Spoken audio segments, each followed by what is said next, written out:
కలియుగ వైకుంఠమైన తిరుమల క్షేత్రంలో అఖిలాండకోటి బ్రహ్మాండ నాయకుడు శ్రీ వెంకటేశ్వరస్వామివారు కొలువయున్న గర్భాలయాన్ని, దానిపైయున్న బంగారు శిఖరాన్ని ఆనందనిలయం అని పిలుస్తారు. భక్తులిక్కడికి రాగానే తమ కష్టాలన్నింటినీ మరచిపోయి పరమానందాన్ని పొందుతారు కాబట్టే దీనికి ఆ పేరు వచ్చింది. ఈ దివ్యమైన ఆనందనిలయ విమాన గోపురానికి సంబంధించిన కొన్ని అత్యంత విశేషమైన విషయాలు మీకోసం. ఆనందనిలయం గోపురంపై రెండవ అంతస్తులో ఉత్తర వాయవ్య దిశగా కొలువయున్న స్వామివారి రూపమే విమాన వెంకటేశ్వరుడు. గర్భాలయంలోని మూలవిరాట్టును దర్శించుకుంటే ఎలాంటి పుణ్యఫలం లభిస్తుందో ఈ విమాన వెంకటేశ్వరుణ్ణి దర్శించుకున్నా అంతే ఫలితం దక్కుతుందని భక్తుల నమ్మకం. 16వ శతాబ్దంలో శ్రీవ్యాసతీర్థులు ఈ మూర్తిని ఆరాధించి మోక్షం పొందారని ప్రతీతి. ఆగమశాస్త్రం ప్రకారం ప్రధాన గర్భాలయంలో మరే ఇతర దేవతామూర్తులు లేకుండా కేవలం ఒకే ఒక ప్రధాన దైవం ధ్రువబేరం మాత్రమే ఉండే ఆలయాన్ని ఏకబేర ఆలయం అంటారు. శ్రీవారి ఆలయం ఈ కోవకే చెందుతుంది. 3 అంతస్తుల కట్టడం. ఆనందనిలయం పూర్తిగా 3 అంతస్తులుగా నిర్మితమైంది. మొదటి 2 అంతస్తులు దీర్ఘచతురస్రాకారంలో ఉంటే 3వ అంతస్తు మాత్రం వర్తులాకారంలో గుండ్రంగా ఉంటుంది. ఈ గోపురాన్ని పైనుంచి వీక్షిస్తే అది సుదర్శన చక్రమాకారంలో కనిపించటం ఒక గొప్ప శిల్పకళారహస్యం. ఏకశిలా పునాదిపై నిర్మించిన ఈ గోపురం ఎత్తు 37 అడుగుల 8 అంగుళాలు.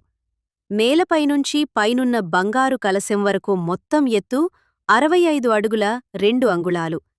ఈ గోపురంపై సుమారు 64 హైందవ దేవతామూర్తుల హయగ్రీవుడు, యోగనరసింహుడు, లక్ష్మీదేవి మొదలైనవి శిల్పాలు చెక్కబడి ఉన్నాయి.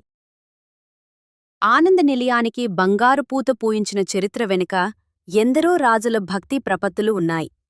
తొలిసారి యాదవరాజైన వీరనరసింగదేవ యాదవరాయలు తన తులాభార బంగారంతో 13వ శతాబ్దంలో మొదటిసారి ఈ గోపురానికి బంగారు పూత పూయించారు.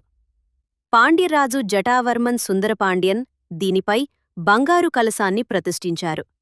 చారిత్రక ప్రముఖులు. ఆ తర్వాత సాళువ మంగిదేవుడు 1359, విజయనగర సామ్రాజ్య చక్రవర్తి శ్రీకృష్ణదేవరాయలు మరియు చంద్రగిరి రాజులు కూడా భారీగా బంగారాన్ని సమర్పించి దీనిని పునరుద్ధరించారు. ఆధునిక కాలంలో 1950లలో తిరుమల తిరుపతి దేవస్థానం టిటిడి పాత గోపురాన్ని సిమెంట్లు, ఆధునిక సాంకేతికతతో పటిష్టం చేసి సుమారు 12,000 తులాల బంగారంతో సరికొత్తగా ముస్తాబు చేసింది. 1964లో దీనికి అష్టబంధన మహాసంప్రోక్షణ నిర్వహించారు. ఒక ముఖ్యం విశేషం: స్వామివారికి సమర్పించే ఏ పూజా ద్రవ్యమైనా, తోమాల సేవకు వాడే పుష్పాలైనా, అభిషేకానికి తెచ్చే ఆకాశగంగ తీర్థమైనా సరే ముందుగా ఆనందనిలయం చుట్టూ విమాన ప్రదక్షిణం చేసిన తర్వాతే గర్భాలయంలోకి తీసుకువెళ్తారు. కలికాలంలో త్రికరణ శుద్ధిగా మనస్సు, వాక్కు, కర్మ భగవంతుణ్ణి స్మరిస్తూ జీవాత్మ పరమాత్మలో లీనమయ్యేలా చేసే అద్భుత ఆధ్యాత్మిక శక్తి కేంద్రం మన ఆనందనిలయం.